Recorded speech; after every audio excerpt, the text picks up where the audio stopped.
say that they are against the war. There's no war on Iran. Israel and the United States bombed Iran. Shame! Shame!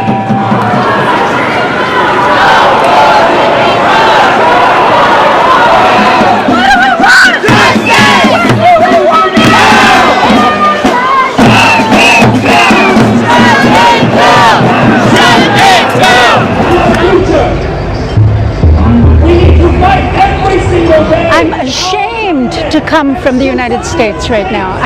I feel the shame of what we're doing around the world. I woke up this morning, now we're bombing Iran. We didn't learn from the Iraq war. We need a regime change here in this country. That's what the signs say. We need a regime change. It's an abomination what's happening now, an abomination.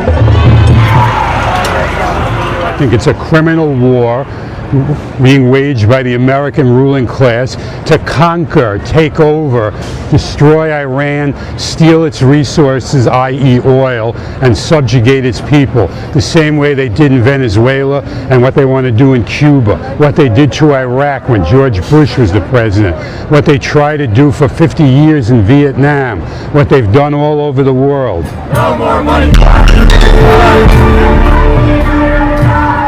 Iran is actually not a theocracy. Iran is a military dictatorship. It's not run by the Ayatollahs, it's run by the IRGC, and that makes it more dangerous. We are in an unusually dangerous period right now. We bombed Iran on behalf of the Israelis, and the Israelis have concluded that, no, that's not good enough. We didn't destroy all the underground facilities. They were deeper than we thought they were. We have to overthrow the entire government. You can't overthrow the entire government. It's decentralized. This is a beef I had with American war planners, too. There is never a plan to get out. It's easy to go in and just start killing people and overthrow a government. It is almost impossible to make a clean escape. And then what do? Then you're in Iraq for 20 years, and you're in Afghanistan for 20 years. Iran's a little different because you got 90 million population. Right. You have the terrain. The education level is different than Afghanistan. That's right. Iraq. They're highly educated, and they're patriotic. Even if they don't like the Ayatollahs, they love their country. Nobody wants to be invaded and occupied by a foreign power.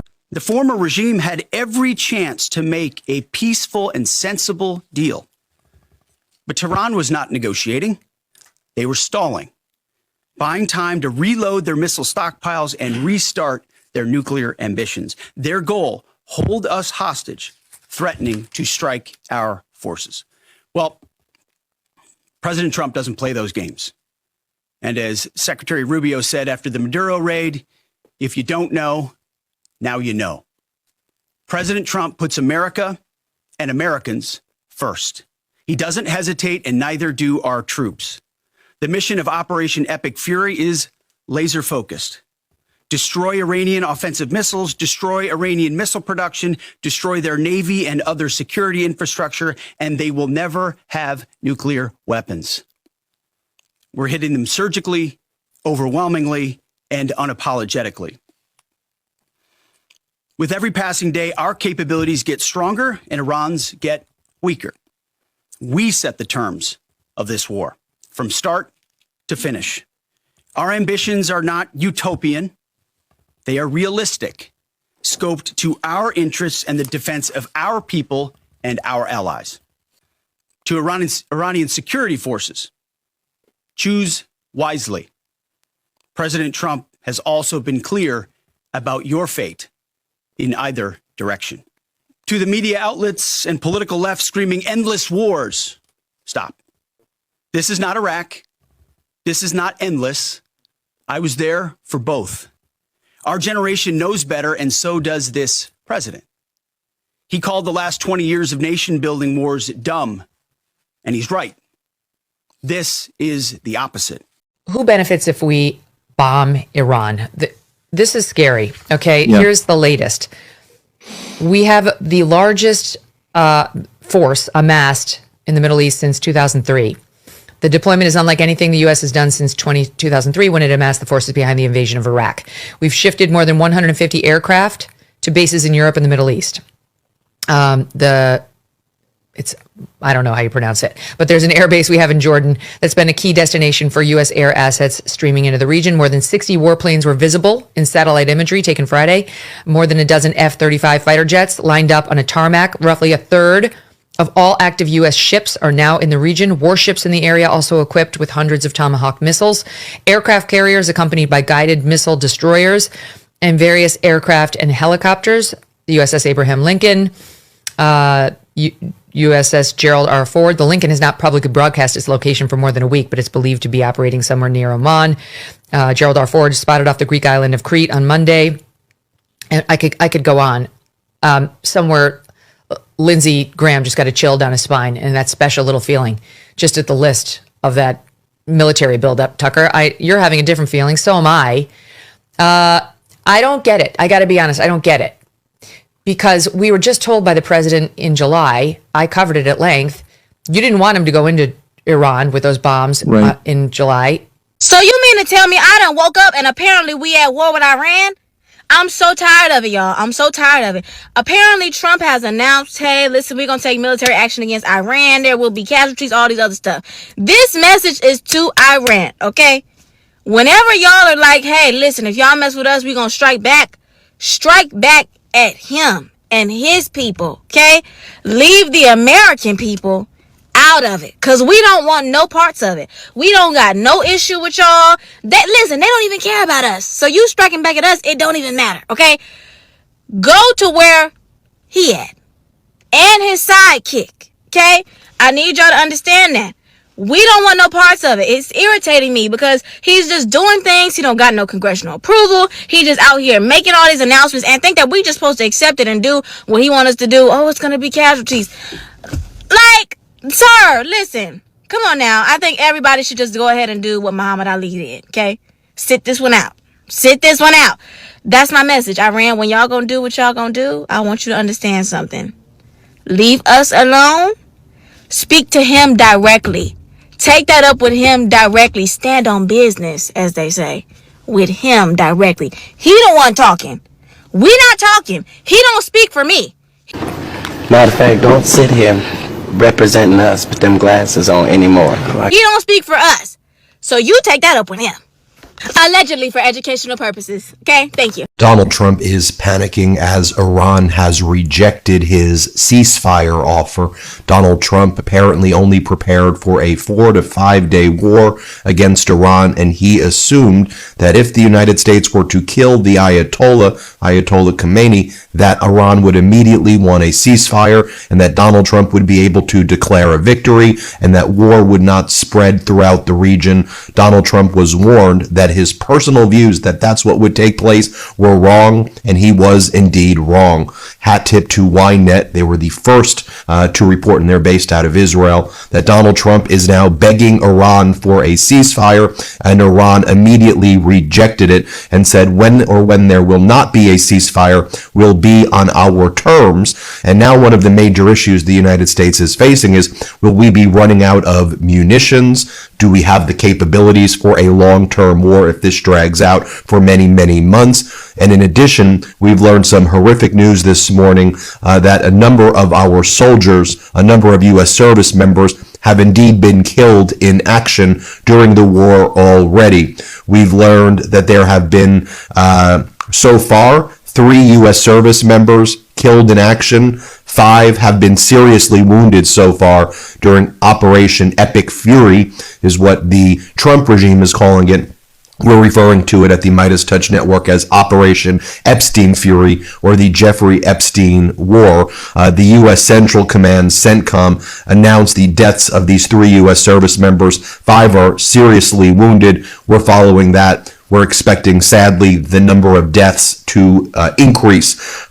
These casualties, as Open Source Intelligence Defender also notes, these casualties are likely the result of Iranian ballistic missiles and one-way attack drones that have been striking U.S. bases in Bahrain, Kuwait, and the United Arab Emirates, with some bases suffering much more serious damage than had been previously reported or announced by CENTCOM. Indeed, our government is giving false information saying that the attacks have not been serious against our bases, only for us to learn later that they are indeed very, very serious, and now our service members have been killed, and Donald Trump has blood on his hands, and this whole regime in the United States has blood on their hands.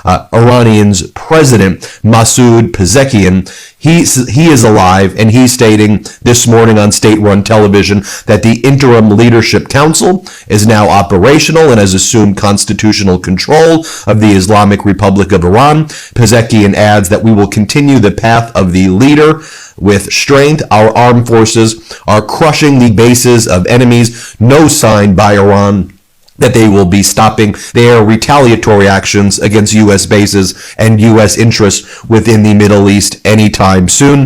In fact, here's a statement that just came out from Iran's Islamic Revolutionary Guard Corps. They state that the 7th and 8th waves... We have some major news. Donald Trump just uploaded a new statement to social media saying the operation against Iran will continue and more Americans are likely to die, saying, quote, "It's just the way it is. Just watch." Earlier today, CENTCOM shared the news that 3 U.S. military service members have been killed in action. As one nation, we grieve for the true American patriots who have made the ultimate sacrifice for our nation, even as we continue the righteous mission for which they gave their lives. We pray for the full recovery of the wounded and send our immense love and eternal gratitude to the families of the fallen. And sadly, there will likely be more. Before it ends, that's the way it is.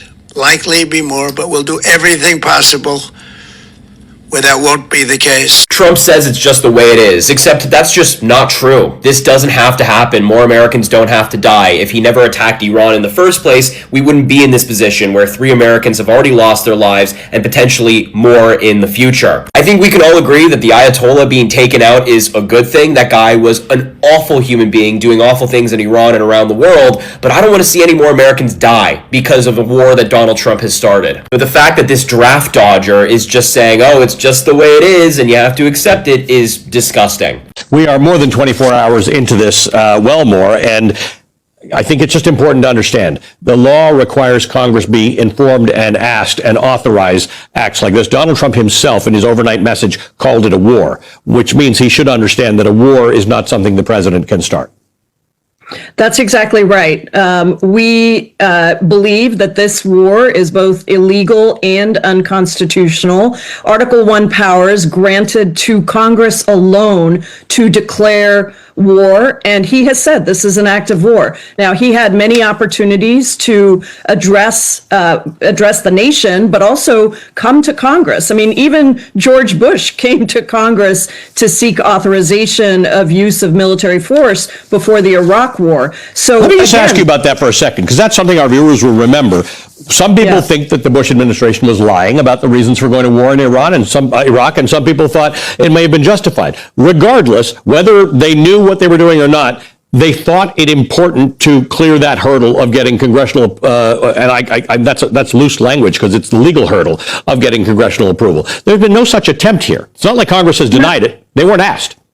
Nothing at all. And that is truly quite unprecedented. I mean, other authorizations of use of military force have been used by presidents on both sides of the aisle to justify sending troops into countries. But this is really unprecedented, where this is a clear declaration of war by the President of the United States without any authorization from Congress. Now, I want to be clear that we will be considering a war powers resolution, by a bipartisan war powers resolution from Thomas Massie, a Republican from Kentucky, and Ro Khanna, Democrat from California, this week. We should have considered it last week, but there were some people on both sides of the aisle that said, you know, wait until there's a strike. And so I hope this is going to be a very unified vote, certainly from the Democratic side. And I hope that there are some Republicans who understand how dangerous this precedent is, because the president is not only not coming to Congress, but even even the way in which he announced what was happening, this supposed war on Iran, and the reasons for it were absolutely outrageous and disrespectful to the American people. I am American. I was born in the US, and I'm proud to be American. But my parents were born in Iran, and they're Iranian. And that makes me an Iranian American. Iran wasn't always a country ruled by religious extremists. They were a modernized country under Reza Shah. They were neutral in the First World War. And regardless, they actually had the most casualties and deaths out of any country in the world. Iran even democratically elected a prime minister, Mossadegh, in 1951. And then he was thrown out by the CIA and the MI6 because he naturalized the oil and wanted the oil for the Iranian people. Every time prosperity was close for the Iranians, they were sabotaged by outside forces. And after years of instability in 1979, the Islamic Revolution happens and the Ayatollahs take power of Iran. Believe it or not, the Islamic Republic that took over in 1979 was very popular at the time because Iranians wanted change. They were naive. And immediately after the Islamic Republic takes power, what happens? The US funds Saddam Hussein and Iraq invades Iran. Leads to a long, brutal war. And over the next few decades, Iran under the Islamic Republic becomes a brutal theocratic regime with limitations on civil liberties and rights. They also become extremely corrupt with economic mismanagement all over the country. That being said, it's also important to remember that Iran has had brutal sanctions placed on them ever since the Islamic Republic took over. While those sanctions were aimed at the Islamic Republic's leaders, the only things they actually targeted were the everyday normal citizens of Iran. They choked Iran's economy and caused widespread poverty among the middle class of Iran.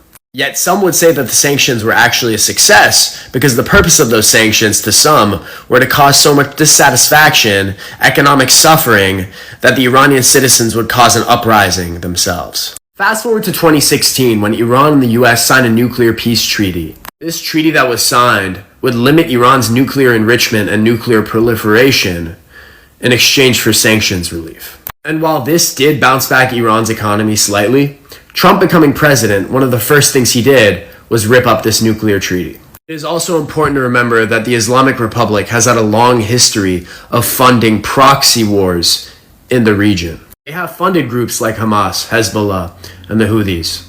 While the everyday Iranian citizens were suffering under the Islamic Republic's economic mismanagement, treatment of their own people, and the brutal dictatorship that they were under, the Islamic Republic did not give a fuck. They just continued to spend money on their own proxy groups in the Middle East. Fast forward to today. It's 2026. Israel and the US have declared war on Iran. And what is my take on what will happen? I don't know.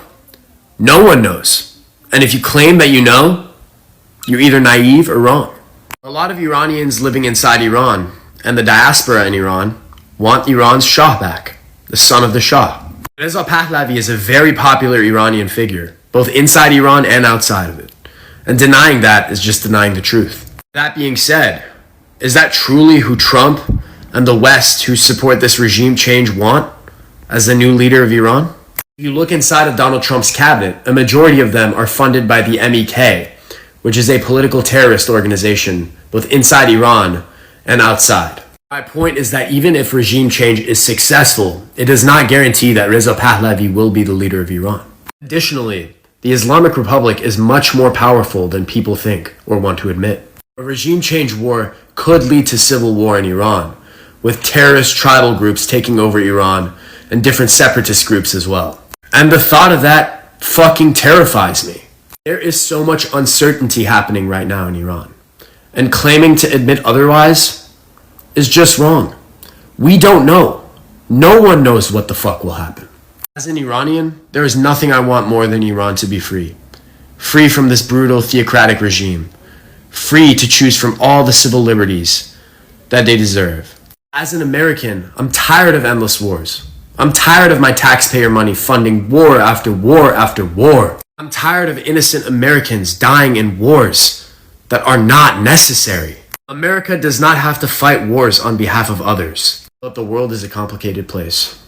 And just remember, this is an opinion of a 20-something-year-old Iranian American living in the comfort of the United States. I'm just hoping for peace one day.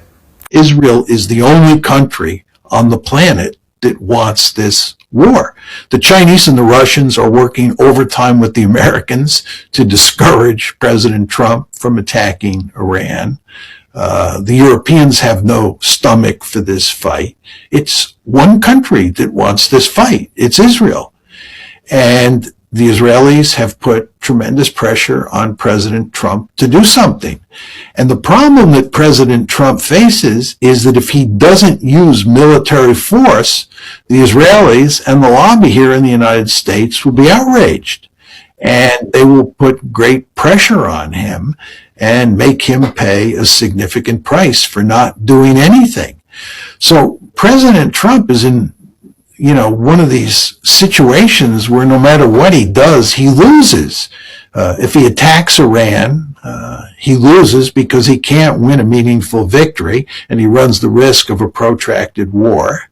But if he doesn't attack, he'll be castigated by Israel and by the lobby. The situation we're now facing is a huge blunder on Trump's part. He boxed himself in.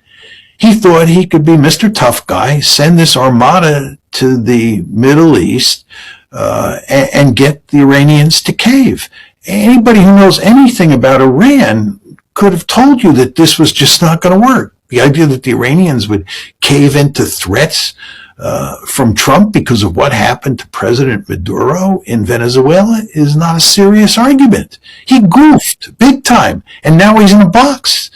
So we're at war with Iran right now, and it's pretty contained for the moment, emphasis on the moment, but that's probably going to change tonight as U.S. air assets get involved over the Iranian battle space. I just want to make a video for you to send to anyone who's a veteran or currently in the military who's really banging the war drums. The United States is the greatest threat to world peace, global stability, and is the most lawless nation on earth. I'm fourth generation Army. I grew up in the whole arsenal of democracy propaganda. I was in a special operations unit during Obama's Afghanistan surge while we were propping up pedophilic narco warlords in Kandahar and Helmand as part of a nation-building exercise. What that means is the government takes all your tax money and gives it to private contractors to prop up a government that nobody wants. If you are in the military right now, just know that you are not serving your country. You are not fighting for freedom or democracy. You are fighting for about 1,000 odd child trafficking, parasitically wealthy billionaires who do not believe in countries or nation states in the same way that you do.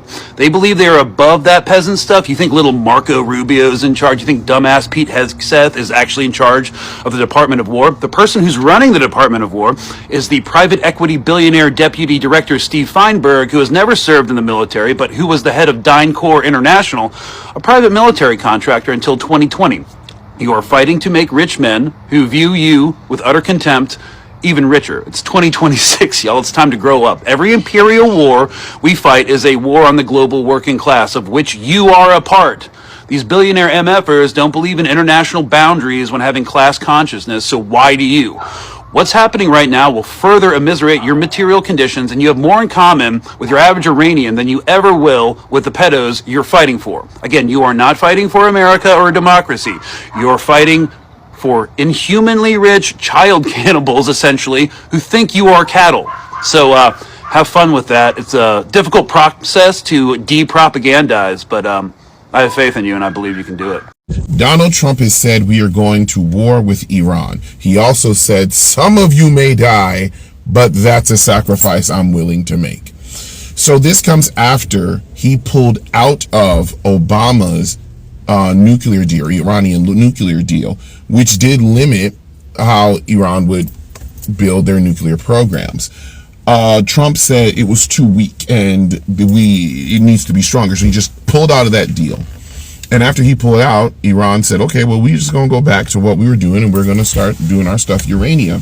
And the United States, after pulling out of that deal, tried to do fear-mongering and scare tactics and aggression towards Iran, and it didn't work. So now we are going to war with Iran. But here's what's crazy.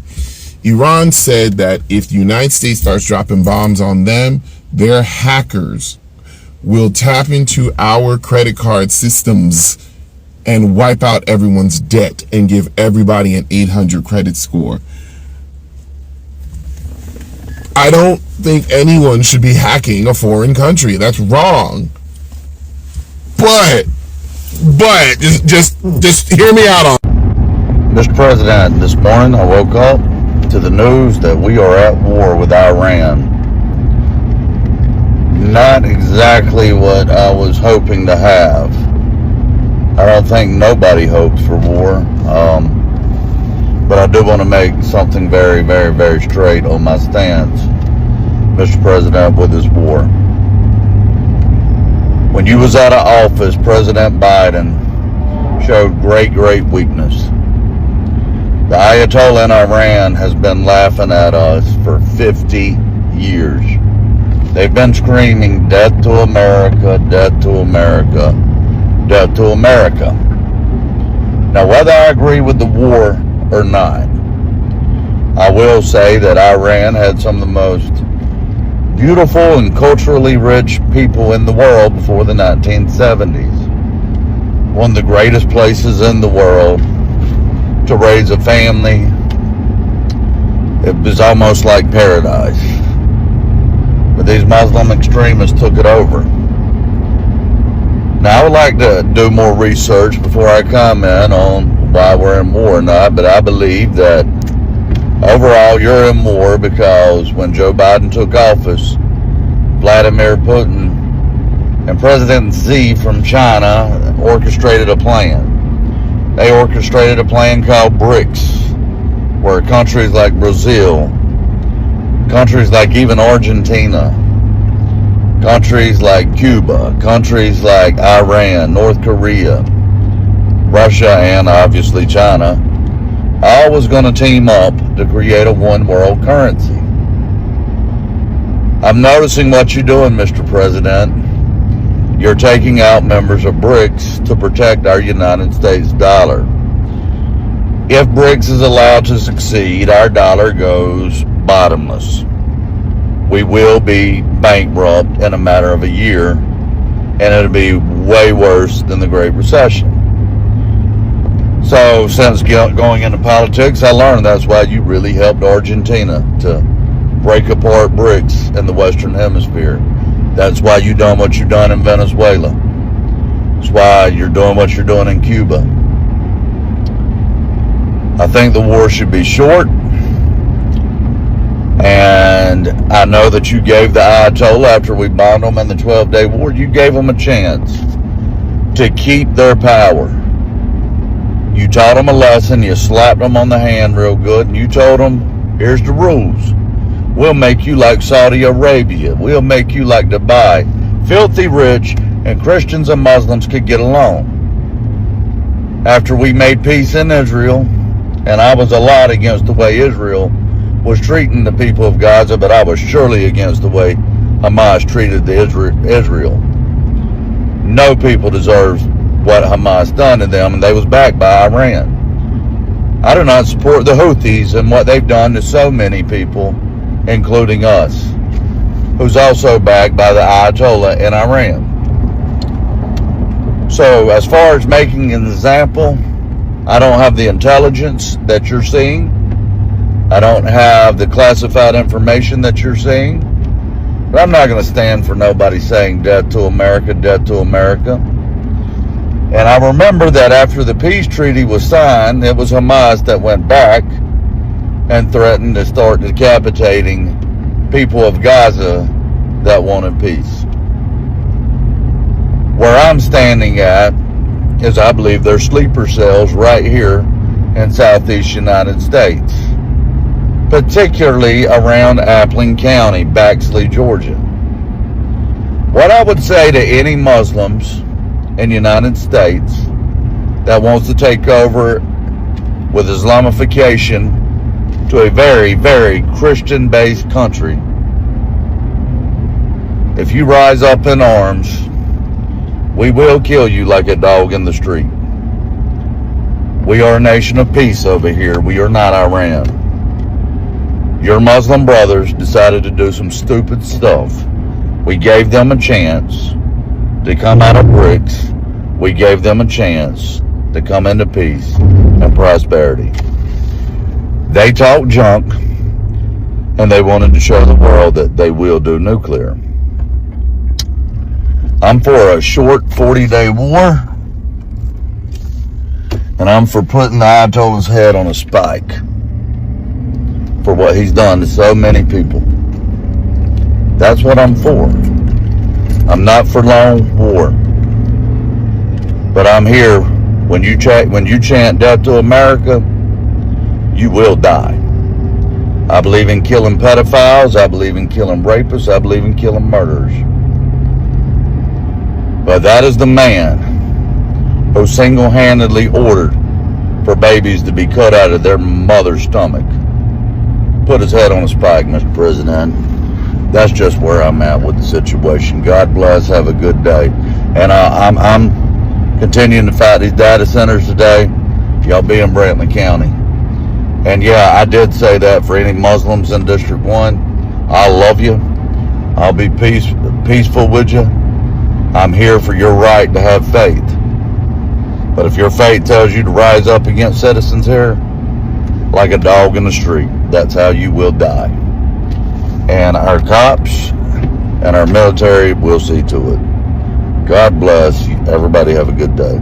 So this whole Iran plan that Donald Trump has been engaging in seems to be backfiring in a pretty major way. Not only are the American people completely turning on Donald Trump and they disapprove across the board of these strikes and intervention in the Middle East, but also Trump and the people around him are just outright admitting that they don't have a plan. There's no what's next for them. They're just focused on now, and whatever happens next, be damned. It's kind of a crazy admission that we're seeing from Trump and his allies, but nonetheless, it is not surprising whatsoever. I mean, does anybody really believe that Donald Trump has a plan when he does any of these things? He kind of just grabs at the shiniest object and then hopes for the best. I mean, that's who he is. He has the attention span of a goldfish. But without further ado, I want to show you some clips from this new statement that he posted today, along with some other statements made by some MAGA fans. We'll talk about a bunch in this video. Before I do any of that, though, please make sure to subscribe down below, drop a like on the video, comment, let me know what you think about this story and everything going on with Iran. It is a crazy time in Donald Trump's America, which again is not exactly new. If you're on Apple or Spotify, please make sure to rate the show 5 stars and follow along. And without further ado, I want to start with this very short 6-second clip that Donald Trump, that's going viral. It's of Donald Trump when he was running in 2024 with J.D. Vance, and this is what he said at a rally. Just listen to this. I will tell you, you're not going to have a war with me, and you're not going to have a third world war with me. That I can tell you. You're not going to have a war with me, Donald Trump says. And that brings me nicely into this clip where Donald Trump says, and he just posted this on social media earlier today, that the operation in Iran will not only continue, and he told the Daily Mail probably be around 4 weeks, if not more. I'm going on the side of more, but that also more Americans are likely to die. And he just said, that's just the way it is. That's what Trump said. That's the way it is. Complete disregard for our service members and their lives. He couldn't care less. Watch. Earlier today, CENTCOM shared the news that 3 U.S. military service members have been killed in action. As one nation, we grieve for the true American patriots who have made the ultimate sacrifice for our nation, even as we continue the righteous mission for which they gave their lives.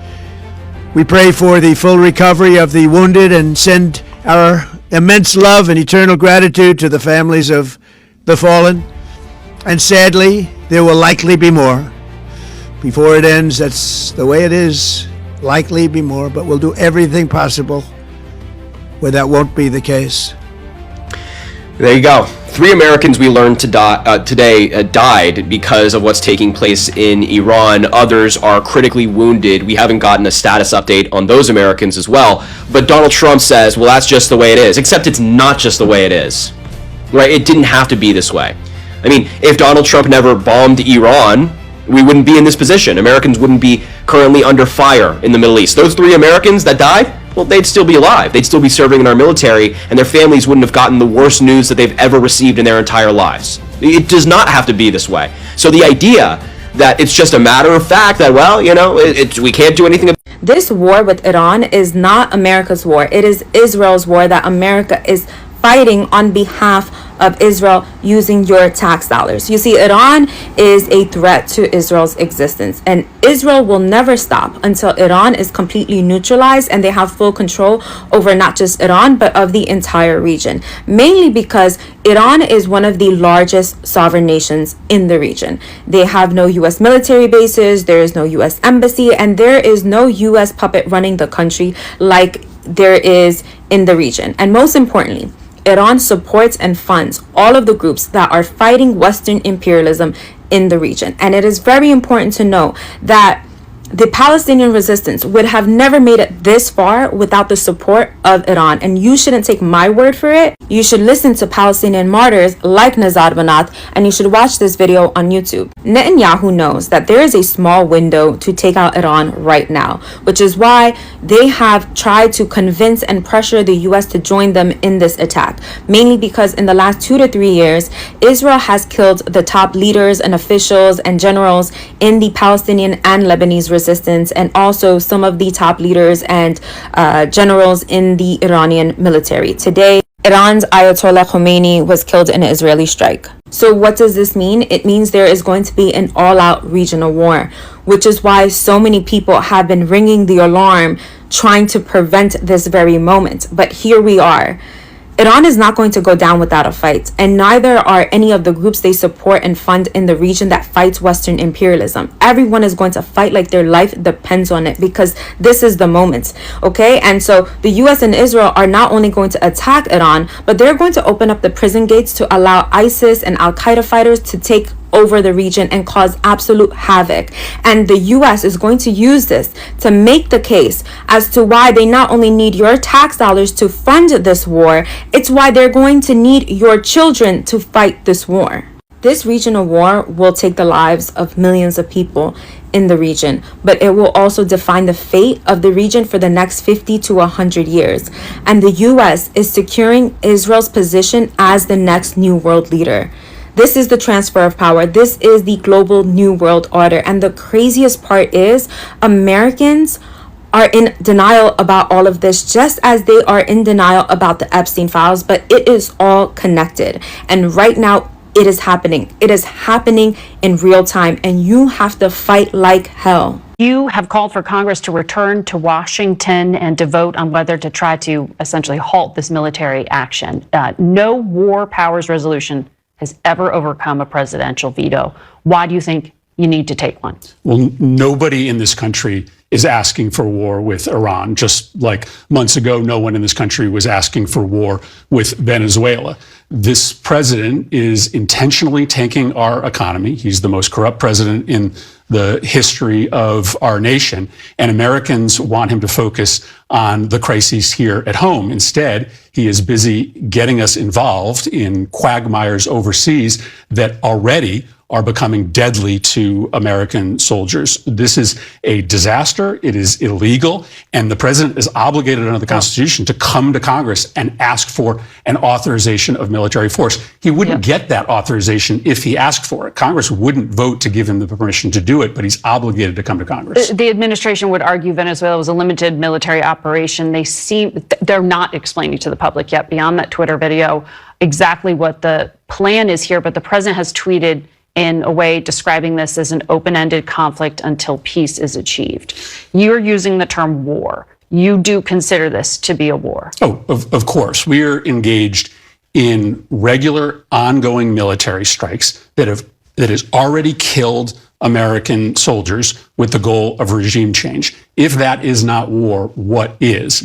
Now, the president has said that the goal is regime change, and the goal is to eliminate Iran's missile program and their nuclear program. He is not going to succeed in either of those endeavors. His intelligence agencies have already told him that the most likely outcome is that hardline members of the IRGC replace the current leadership. So we're not going to get a democracy. We're going to get an even worse Iranian leadership. We already know that you can't bomb their nuclear program out of existence. He told us last year that he'd obliterated the program. And then apparently over the course of the last year, they'd gotten back to within a week. So we're going to have Americans dying, and the end result is going to be hardline leadership continues in Iran, and we don't get rid of their nuclear program. That's a moral and strategic disaster for the country. Before I go in, I want to address what we learned today.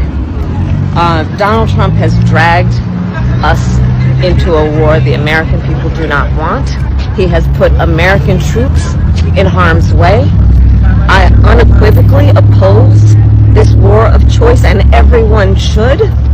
And the bottom line, when it comes down to it, is that if we want to stop Donald Trump with this random decision that he has arrived at, then Congress must act. And Congress must act immediately. The American people do not want our sons and daughters to go into this unauthorized war of choice, and I unequivocally oppose it.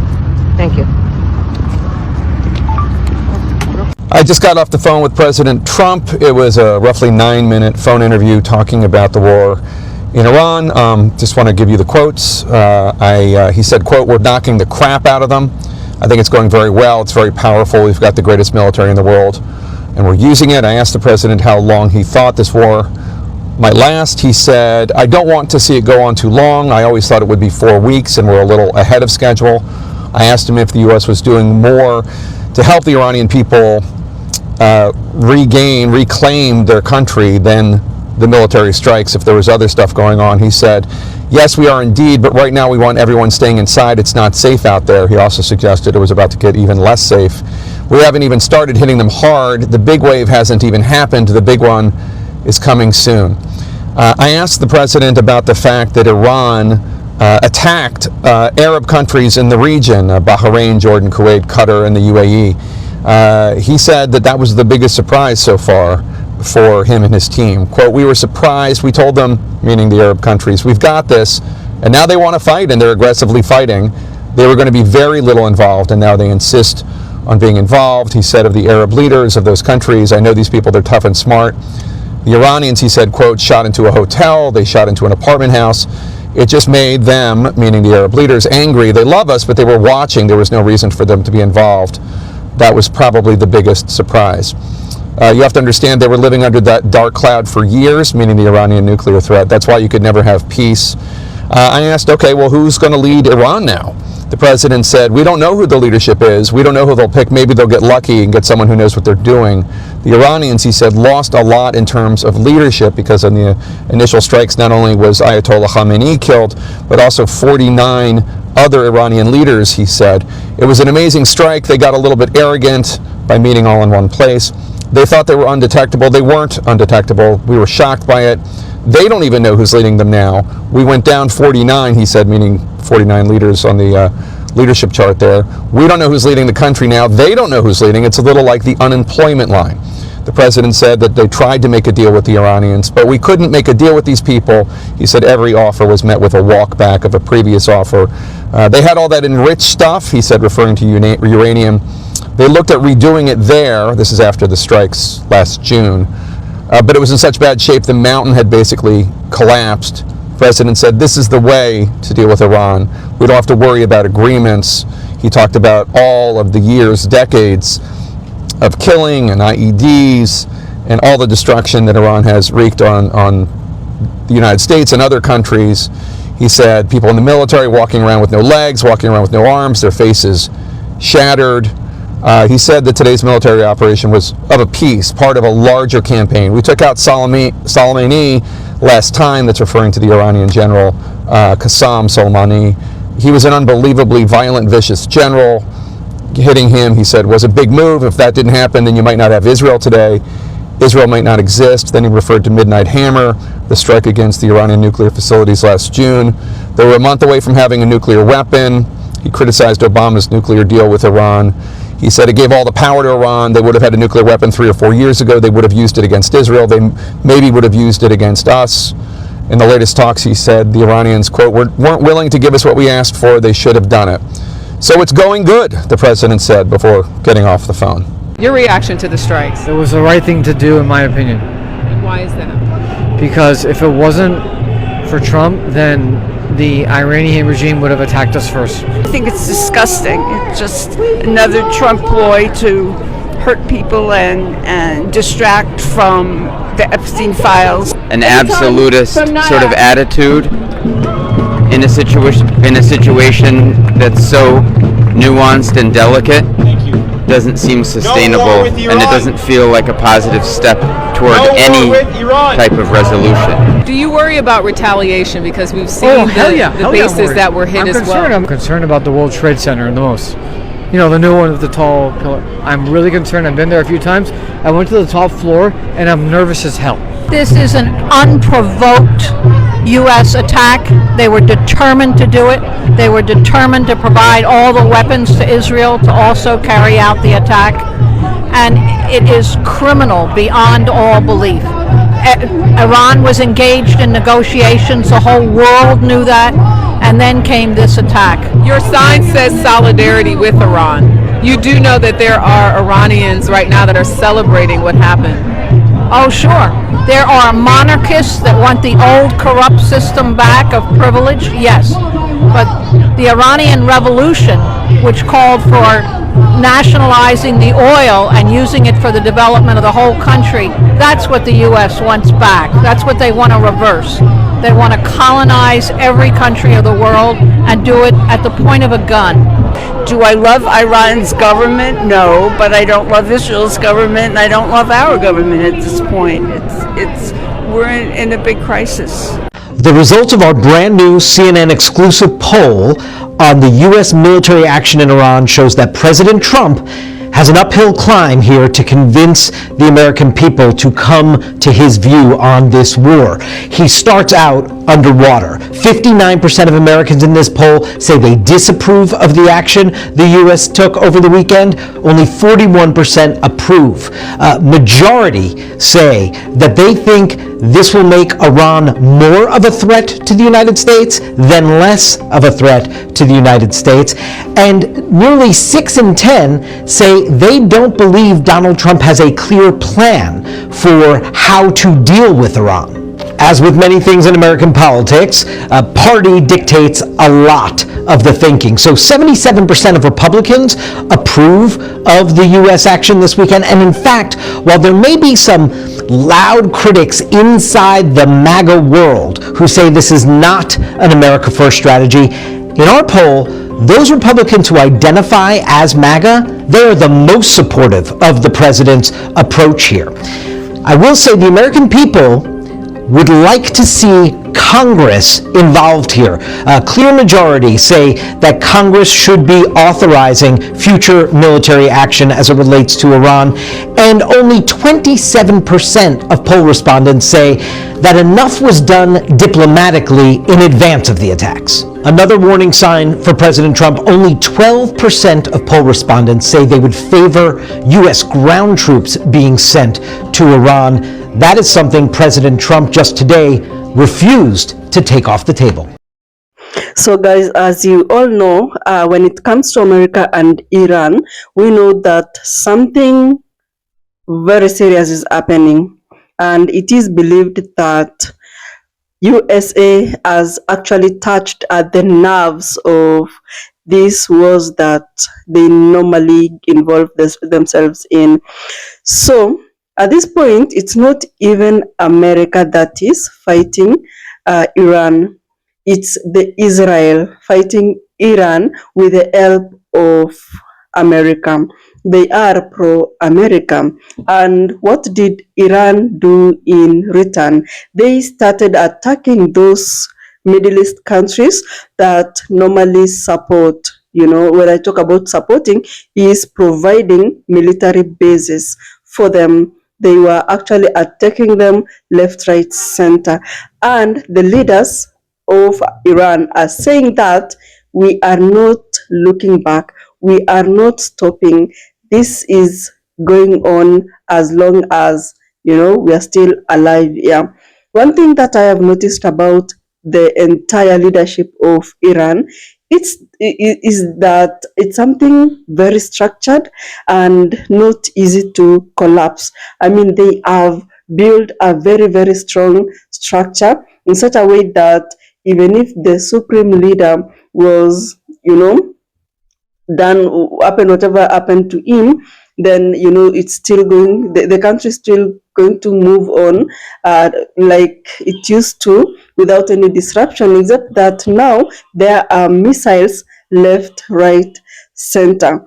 So if you see in these online spaces, what Americans are saying, and even from our videos that we just played, you can literally see that about 1 in 4 out of 4 Americans, one of them will most likely support what the president is doing, as much as they feel like the president is forcing issues with Iran, and it's unfair that they are spending the taxes of the American citizens in these particular issues that don't even concern them. They are not involved. I mean, the normal civilian is suffering, and yet they're not even politically associated. They're not political in any way. So about 25 to 27 of Americans support the military strikes in Iran or on the Iranian land. And of course, if you talk about 25 to 27, that means that 73% are disapproving, or probably they are in between there. They don't know what they really feel about the entire situations. But of course, Americans have actually expressed a lot of concerns, because to them, they feel like this issue should just stop. We don't need war. We need people to live in peace. Plus, assisting Israel in all these fights, man, how is it even helping us at the end of the day? And remember that we have American citizens in these countries where missiles are being thrown left, right, center, and they are actually suffering. Think about an American that lives in Iran or works in Iran, and then you wake up one day morning, your government has started bombing and throwing missiles in your country, and you never knew about it in the first place because you don't know what goes on at the top there. So you're caught in between. You don't know what to do. You are in Iran. Tell me, guys, what will happen at the end of the day? So we have a very negative impact economically among the citizens of America, and that is because not even among the citizens of America, but also worldwide. Let me tell you guys, in the next coming weeks, I can tell you that fuel prices will go high. And those that live outside Africa, remember that most of these products, they are bought using US dollar. So it's going to go high. And that means that life and economy, in short, will go high. Things will go high. Prices will go high. And, for instance, as in Africa, we are not involved in any way with this particular war that is happening. And the war there is going to affect us. Dollar will go up, prices of goods will go up, and everything started from the war, and then the fuel supply goes down, and now we suffer, all of us in the world, because remember, Iran is actually controlling the main routes where this oil passes through, and then they are being disturbed. So, my good people, so many people in America are like, no, the president should have sat down and, think about this issue very well. Because even according to some Americans from the video, you can see that they believe the president just jumped into this particular war without thinking about it. Remember the tweet that the president posted or retweeted earlier on. He was like, we just wanted to, get into Iran for about 45 days. But when you look on the other side, their leaders are saying that we will not go back. We will not, we're going to stay calm. We will be in this particular war. And yeah, that is it. And, they are just forced now to continue. If they had planned for 5 days, they now have to plan for weeks and weeks to come. So, at the end of the day, remember that America has allies, and these allies have come out to speak. For instance, Kenyans, and through the president, the president is like, it's really not good that, such things are happening in Israel and America, and also, Iran, because this president knows that all these particular disturbances is going to affect us very, very in a very big way. And I understand. And I think also it wasn't good for him to come out and, comment on the issues, because, it might affect us. And that's not what we want, because I don't know, like, how am I involved as a citizen in such wars? But remember, the world is ruled by politics. Now, what will we do? So Americans are talking about lack of, support, and it's really not fair that their feelings, their emotions are not being heard, and they're not. I mean, the leaders are not even concerned about how they feel, what they feel about the issue. They should have actually talked about it and explained to people that the reason as to why we are in this particular situation is because of reason 1, 2, 3, and instead of getting Americans to be involved in a war, that in a conflict that they're not even, they don't know what's really happening.